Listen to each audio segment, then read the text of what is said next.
அண்ணா அண்ணா, உரிமை உள்ளவன் நான் இருக்கும் போது வேற ஒருத்தர் எப்படி மேனேஜரா வர சொல்லலாம்? உரிமை பந்தத்துலதான், பங்கல இல்ல. இது நானே சம்பாதிச்சது. வாஸ்தவம் தான்.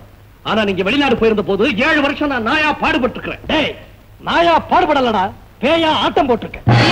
உங்க ஆஸ்தியை அழிச்சிட்டா? ஆஸ்தியை மட்டும் இல்லடா, அந்தஸ்தையும் அழிச்சிட்டு. நான் இல்லாத சமயத்துல காட்டையோ கழனியோ விலை பேசி எஸ்டேட்டை பெருசாக்கிறதுக்கு பதிலா பெண்களோட கற்ப விலை பேசி களங்கத்தை பெருசா சம்பாதிச்சு யார் சொல்ற? நான் தான்டா சொல்றேன். பணத்துக்காக நீ செய்யற பாதகங்களை மறைக்கிறதுக்கு உனக்கு 10 பேர் இருக்கிற மாதிரி எனக்கு நன்றி உள்ளவங்க 4 பேர் இங்க இருக்கத்தான் செய்யறாங்க. அவங்க தான் அடிக்கடி எனக்கு எழுதிக்கிட்டு இருந்தாங்க. அதனாலதான் ஊர்ல இருந்து வரும்போதே இந்த ஏற்பாட்டை செய்தேன். ஐயா வா தம்பி வா. வணக்கங்க. வணக்கம்.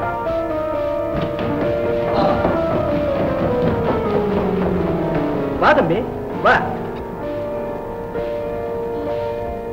உட்காரு தம்பி, சும்மா உட்காரு. சொன்னபடியே வந்துட்டியே. பாலு, எனக்கு ஒரு தம்பி இருக்கான்னு சொன்னனே, அது இவன் தான். வேறு. அப்படியா? வணக்கங்க. கைய தூக்கடா, மரியாதை தெரியாதவன்.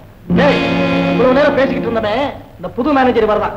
ஓஹோ, இனிமே இவர் அதிகாரத்துல நான் இருக்கணுமா? ஆமா. அப்படி இருக்க என்னால முடியாது. போய் தொலையாடா. இருங்க ஐயா, என்னால உங்க குடும்பத்துல குழப்ப வேண்டாம்.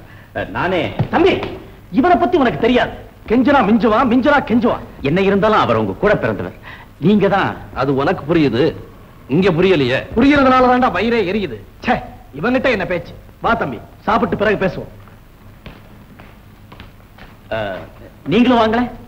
இப்பவே எனக்கு வயிறு நிறைஞ்ச மாதிரி தான் இருக்குது. நீ போய் சாப்பிடு.